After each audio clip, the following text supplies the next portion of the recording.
اللہ نے تمام پیغمبروں کے بارے میں فرمایا کہ یہ سارے وہ لوگ تھے، زکریا علیہ السلام، حضرت مریم کے ایک دوسرے کی اولادوں میں بھی تھے اور ان پر اللہ کا خصوصی انعام ہوا ہے۔ پھر اللہ نے تذکرہ کیا ان لوگوں کا جو شروع میں ان کے نقش قدم پہ چلے، اس کے بعد انہوں نے نمازوں کو ضائع کرنا شروع کیا اور خواہشات کی غلامی اختیار کرنا شروع کر دی۔ تو اس پہ اللہ تعالیٰ نے دھمکی دی، عن قریب فسوف یلقون غیا، ان کو اس گمراہی کی سزا ملے گی۔ تو اب جہاں سزا کی بات آئے تو ظاہر ہے مشرکین اس سزا کا انکار کیا کرتے تھے، کیونکہ سزا بعض دفعہ دنیا میں ملتی ہے، اصل جو سزا ملے گی وہ آخرت میں ملے گی، موت کے بعد اللہ لوگوں کو دوبارہ زندہ کریں گے۔ تو اس لیے اب اللہ نے ان کافروں کا تذکرہ کیا کہ جب بھی ان کے سامنے حشر کی بات آتی تھی تو وہ مذاق اڑایا کرتے تھے کہ کہاں سزا بھائی، کون سی سزا؟ پیغمبروں کے جانشین بنے نا برے لوگ، شروع میں نیکی پر رہے پھر برائی پر آ گئے۔ تو عربوں میں بھی یہی تھا، اسماعیل علیہ السلام کے دین پہ چلے، اس کے بعد شرک آ گیا، ان میں خواہشات آ گئیں، نفس پرستی آ گئی۔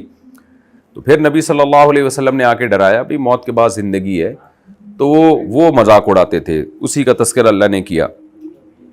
وَيَقُولُ الْإِنسان، انسان کہتا ہے، اِذَا مَا مِتُّ، بھلا جب میں مر جاؤں گا، لَسَوْفَ أُخْرَجُ حَيًّا، تو بہت جلد مجھے نکالا جائے گا زندہ کر کے، یعنی مذاق اڑاتا ہے وہ کہ اور ان قریب ایسا ہو جائے گا، واہ بھائی واہ۔ تو آگے اللہ فرماتے ہیں یہ مذاق میں ایسی بات کہہ رہا ہے، یعنی انسان آ کے نا، جو کافر انسان تھے وہ نبی سے کہتے تھے میں بہت جلد اٹھا لیا جاؤں گا، یعنی استہزاء میں کہتے تھے۔ تو اللہ کہتے ہیں اس میں مذاق کی کیا بات ہے، اس میں تعجب کی کیا بات ہے؟ اولا یذکر الانسان، کیا یہ انسان غور نہیں کرتا، سوچتا نہیں ہے، یاد نہیں کرتا اس بات کو، انا خلقناہ من قبل، کہ ہم نے اس سے پہلے اس کو پیدا کیا ہے، اس وقت تو کچھ بھی نہیں تھا، ولم یکن شیئا، کچھ بھی نہیں تھا، کچھ بھی نہیں تھا، ہم نے بنا دیا، اب تو پھر بھی اس کی ہڈیاں ہیں اور اس کے ذرات ہیں، تو اس میں تعجب کیوں ہو رہا ہے؟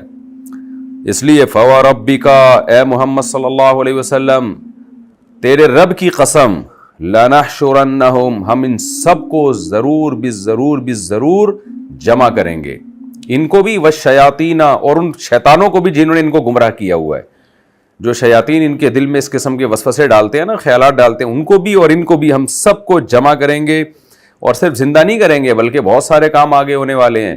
وہ کیا کام ہے؟ ثم لنحضرنہم، پھر ہم ان سارے کافروں کو اور نافرمانوں کو حاضر کریں گے، حول جہنم، جہنم کے گرد، جثیا، یہ اوندھے پڑے ہوئے ہوں گے، خوف کے مارے گھٹنے کے بل یہ کھڑے بھی نہیں ہوا جائے گا ان سے، ایسے گھٹنے کے بل یہ جہنم کے گرد اکٹھے ہوئے ہوں گے، اللہ سے التجا کر رہے ہوں گے، اس طرح سے ہم ان کو جمع کریں گے اس آگ کے گرد۔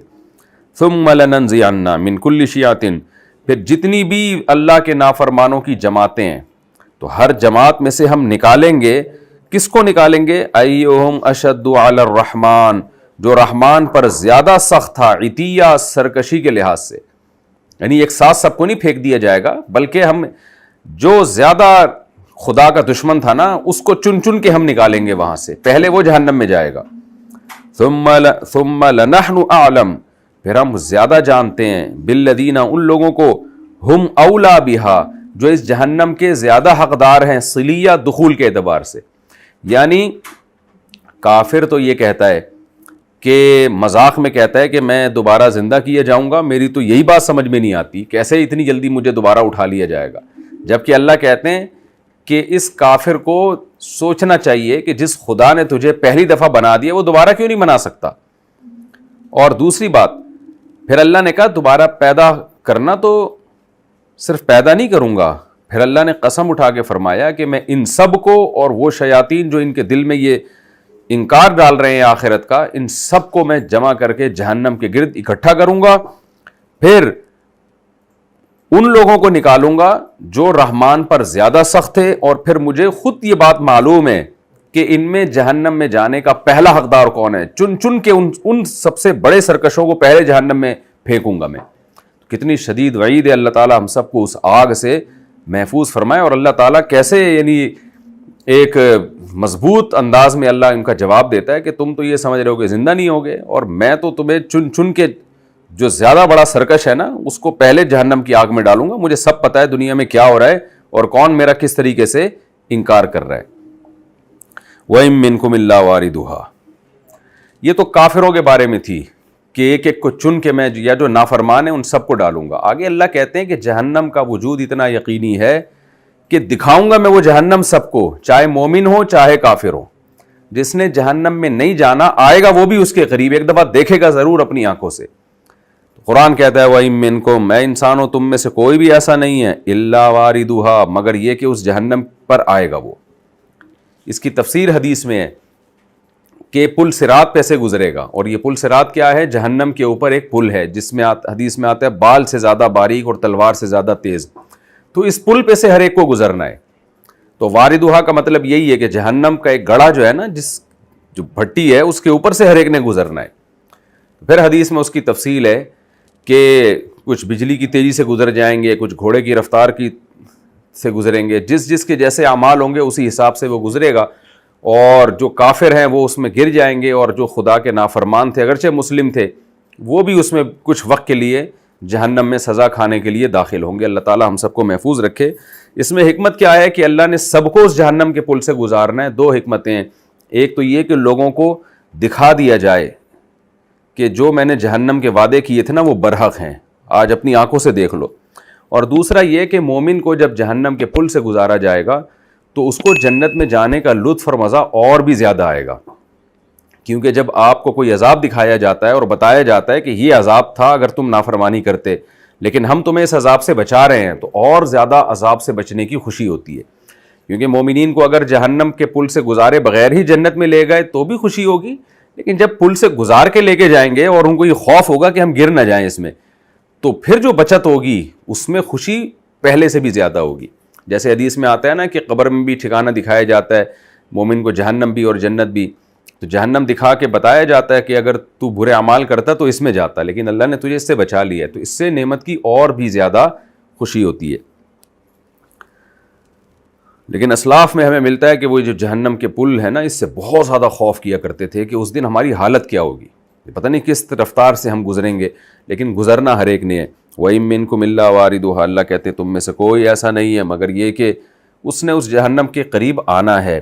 کَانَ عَلَىٰ رَبِّكَ حَتْمًا مَّقْضِيًّا, یہ ہے تیرے رب پر یقینی بات جس کا رب نے فیصلہ کر دیا, یعنی اللہ اس سے کسی کو نہیں بچائے گا, سب کو اس کے اوپر سے گزرنا پڑے گا.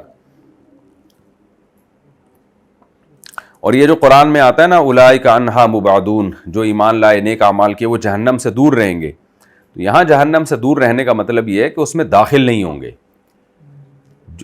بہت زیادہ نیک اعمال ہوں گے نا, تبھی تو ہے نا بجلی کی تیزی سے گزر جائے گا. جو بہت نیک اعمال کرنے والے ہوں گے اور عقیدہ جن کا صحیح ہوگا تو وہ پل صراط پہ بہت تیزی کے ساتھ گزر جائیں گے.